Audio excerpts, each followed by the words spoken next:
एक बार फिर किसान लोग सड़कों पर हैं। एक बार फिर तंत्र दिल्ली, चंडीगढ़ और जिलों की कोठियों और सचिवालयों में बैठा लॉकडाउन का लुत्फ उठा रहा है।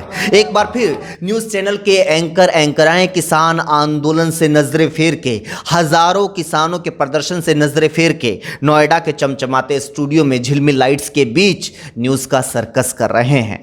दोहराना चाहता हूं कि कहने को तो लोकतंत्र में लोक यानी जनता मालिक होती है और तंत्र उसका नौकर होता है, लेकिन सिर्फ कहने को, क्योंकि आज हरियाणा में जो हो रहा है, हरियाणा के फतेहाबाद जिले के टोहाना में जो देखने को मिल रहा है, उससे ये बात एक बार फिर साबित हो गई है कि तंत्र कभी भी लोक को अपना मालिक नहीं बनने देना चाहता। वो हमेशा चाहता है कि लोग उसके सामने नजरें झुकाए रहे।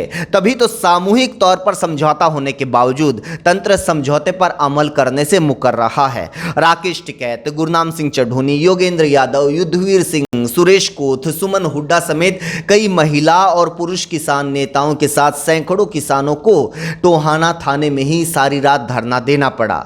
ये लोग उन किसानों को रिहा करने की मांग कर रहे थे जिन्हें पुलिस ने हरियाणा में बीजेपी की सहयोगी जेजेपी के स्थानीय विधायक देवेंद्र बबली का विरोध करने पर गिरफ्तार किया था। ये वही देवेंद्र बबली हैं जिन्हें किसानों ने बीजेपी के उस वक्त के प्रदेश अध्यक्ष सुभाष बराला के खिलाफ जिताकर विधानसभा भेजा था, लेकिन चुनाव के बाद उनकी पार्टी जेजेपी ने बीजेपी के साथ गठबंधन कर लिया। आपको पता होना चाहिए कि हरियाणा में किसान संगठनों ने ऐलान कर रखा है कि जब तक किसान आंदोलन जारी है तब तक वो सत्ताधारी बीजेपी और जेजेपी के सभी नेताओं का विरोध करेंगे। इसी ऐलान के मुताबिक किसानों ने 2 दिन पहले देवेंद्र सिंह बबली का विरोध किया था। वहां पर दोनों के बीच में तनातनी हुई थी, एक तरफ किसान थे, एक तरफ देवेंद्र बबली थे। उसके बाद कई किसानों के ऊपर मामला दर्ज कर लिया गया, कईयों को गिरफ्तार कर लिया गया, लेकिन 5 जून को हिसार की तरह हजारों की तादाद में किसान टोहाना पहुंचे। उसके बाद खुद देवेंद्र बबली ने किसानों के पास बातचीत का प्रस्ताव भेजा। उन्होंने कहा कि वो किसानों पर किए गए केस वापस लेते हैं और अपने बर्ताव के लिए माफी मांगते हैं। बावजूद इसके पुलिस कई लोगों को रिहा करने के लिए तैयार नहीं हुई। इसीलिए किसान नेताओं को, किसानों को पूरी रात धरना देना पड़ा थाने के भीतर।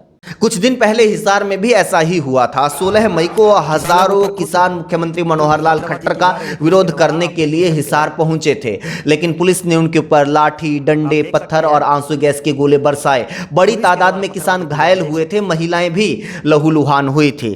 पुलिस का भी कहना था कि कुछ जवान भी घायल हुए हैं। ऐसे में किसान नेताओं और पुलिस के बीच में समझौता हुआ था कि किसानों और पुलिस दोनों की तरफ से किसी तरह की कानूनी कार्रवाई नहीं की जाएगी। लेकिन इस समझौते के बावजूद प्रशासन ने किसानों के खिलाफ गंभीर धाराओं के तहत मामले दर्ज करने शुरू कर दिए थे। उनके ऊपर हत्या की कोशिश जैसी गंभीर धाराएं लगानी शुरू कर दी थी।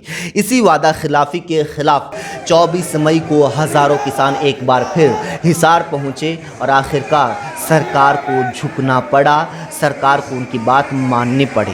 अब कुछ उसी तरह की वादा खिलाफी और धोखा हिसार के साथ लगते फतेहाबाद के टोहाना में किसानों के साथ हो रहा है। सरकार प्रक्रियाओं की आड़ में पूरे सिस्टम की चक्कर घिन्नी बनाने की कोशिश कर रही है, लेकिन किसान भी अपने सत्याग्रह के ऊपर अडिग हैं।